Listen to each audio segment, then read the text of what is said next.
मैं लेटा हुआ था। मेरी पत्नी मेरे सिर को सहला रही थी।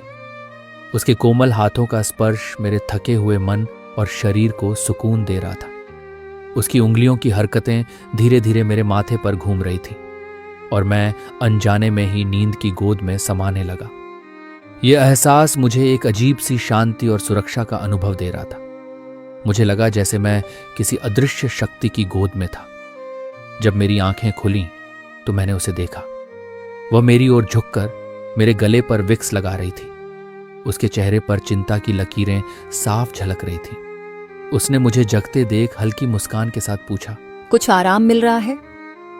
उसकी आवाज में इतनी कोमलता और प्यार था कि मैं भावुक हो गया। मैंने धीरे से सिर हिलाया और मेरी आंखों में पानी आ गया। वह मेरी कमजोरी को तुरंत भांप गई और बोली, खाना खाओगे?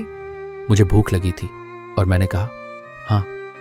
वह तुरंत उठ गई और फटाफट रोटी, सब्जी, दाल, चटनी और सलाद तैयार कर लाई।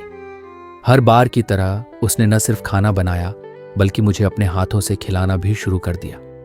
मैं आधा लेटा हुआ था और वह अपने हाथों से मुझे कौर खिलाती रही। मुझे महसूस हो रहा था कि मैं कोई बच्चा हूं और वह मेरी माँ है। मैंने बिना कोई शब्द कहे खाना खाया। उसका चेहरा संतोष और प्यार से भरा हुआ था। खाना खिलाने के बाद वह चुपचाप रसोई में चली गई। मैं लेटा रहा लेकिन नींद नहीं आई। मेरी आंखों के सामने उसका चेहरा घूम रहा था। मैं सोच में पड़ गया। कुछ ही दिन पहले जब वह बीमार थी मैंने उसके लिए कुछ नहीं किया था। ना ही उसे सहलाया, ना उसका हाल पूछा। बस उसे ब्रेड लाकर थमा दी थी और खुद को यह सोचकर गर्वित महसूस कर रहा था कि मैंने कुछ तो किया।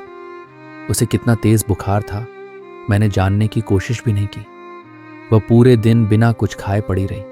शायद वह भी चाहती थी कि कोई उसकी देखभाल करे, उसका हाल पूछे, उसे प्यार से खाना खिलाए। लेकिन मैंने ऐसा कुछ नहीं किया। यह सोचकर मेरा दिल भारी हो गया। पत्नी के रूप में उसकी ममता, उसका त्याग, उसकी करुणा को मैं अब तक समझ नहीं पाया था। जिस दिन मेरी पत्नी बीमार थी शायद उसने भी चाहा होगा कि उसका पति उसके पास बैठे, उसकी देखभाल करे, उसके माथे पर हाथ रखकर पूछे कि क्या वह ठीक है। मैं सोचने लगा कि क्या सचमुच महिलाओं के दिल को ईश्वर ने अलग बनाया है? क्या पुरुषों में वह करुणा और ममता नहीं होती? मैं यह महसूस कर रहा था कि हर पुरुष को एक बार औरत के समान बनकर औरत के समर्पण और प्यार को अनुभव करना चाहिए कि औरत होना कितना कठिन है, माँ होना, बहन होना, पत्नी होना कितना कठिन है। ये सिर्फ जिम्मेदारियां नहीं हैं, ये जीवन की सबसे बड़ी परीक्षाएं हैं जिनमें करुणा और ममता से भरे दिल की जरूरत होती है। दोस्तों, आपको ये वीडियो कैसी लगी हमें कमेंट में ज़रूर बताइएगा और आप किस जगह से ये वीडियो देख रहे हैं ये भी हमें कमेंट में ज़रूर बताइएगा और इस वीडियो को ज़्यादा से ज़्यादा लाइक शेयर ज़रूर कीजिएगा।